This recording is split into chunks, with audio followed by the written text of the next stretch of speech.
भाई अंजनगांव के साथी, अंजनगांव के जितने साथी है वो मस्जिद के सामने आकर उनको पार्किंग नंबर 3 में जाना है।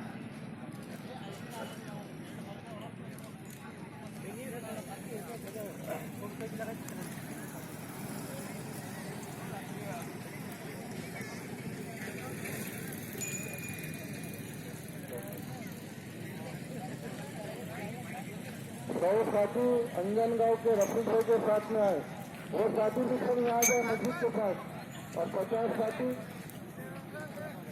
नासिर भाई के साथ में आए, वो भी यहाँ पर आ जाए मस्जिद के सामने। उनको पार्किंग नंबर 3 में जाना है।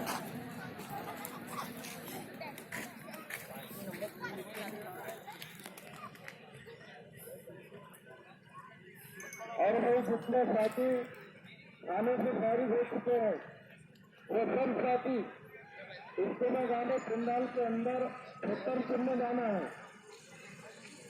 पंडाल के अंदर